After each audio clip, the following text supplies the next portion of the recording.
Hi everyone, কী অবস্থা সবার? I hope you all are doing fine. আজকের ভিডিওতে আপনাদের সাথে একটা get ready with me share করবো। অ্যাকচুয়ালি গেট রেডি উইথ আস।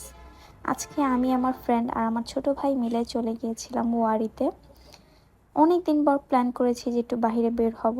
আমি আমার ফ্রেন্ডকে মেসেজ করেছিলাম যে দোস্ত, আমার একটু ভালো লাগছে না।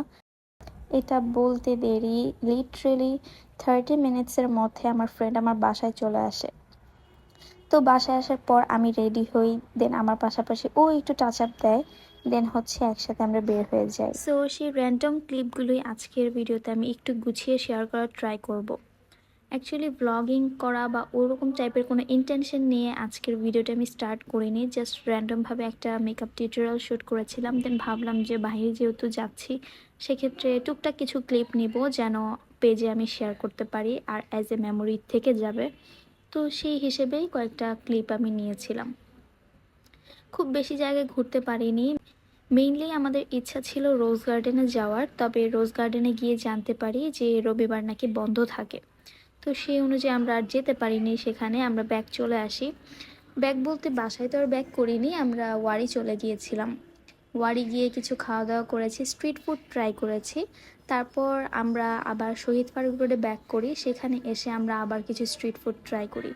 মানে বাইরে বের যেহেতু হয়েছি তাই একটু খাওয়া দাওয়া করবো, একসাথে একটু টাইম স্পেন্ড করব, এটাই ছিল আমাদের মেইন ইন্টেনশন।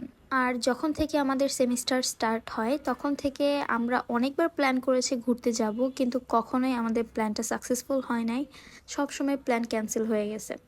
তো আজকে যখন আমি তাকে বললাম যে আমার মন খারাপ লাগতেছে, ভাল লাগতেছে না, তখন সে চলে আসে আর আমাদের ঘুরতে যাওয়া হলো।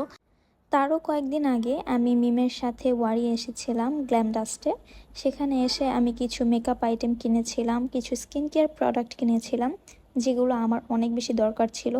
আফনান্স কালেকশন থেকে আমি কয়েক জোড়া লেন্স নিয়েছিলাম। যাই হোক, এখানে আমার ভাই বার্গার খাচ্ছিল আর আমি বারবার ক্যামেরাটা অন করে আমি আমাকে দেখছিলাম।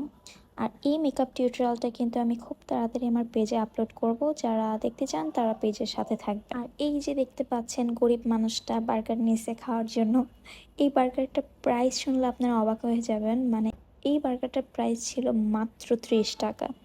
30 টাকায় বার্গার, এটা আসলে ভাবাই যায় না, কারণ বার্গারের যে বানটা দেওয়া হয় সেই বানটার প্রাইসে কিন্তু 10 টাকা থাকে। তো স্টাফিংস হিসেবে ওনারা কী এমন দেয় যেটা 20 টাকা রাখা যায়? আপনারাই বলেন। সেখান থেকে আবার তারা কিন্তু প্রফিটও রাখতেছে। আমি বলবো না যে বার্গারটা খুব একটা ভালো ছিল, মানে দাম অনুযায়ী ঠিক ছিল। খুবই অল্প পরিমাণে চিকেন ছিল, জাস্ট মেয়োনিজ আর টমেটো ক্যাচাপ, দ্যাটস ইট। আর কি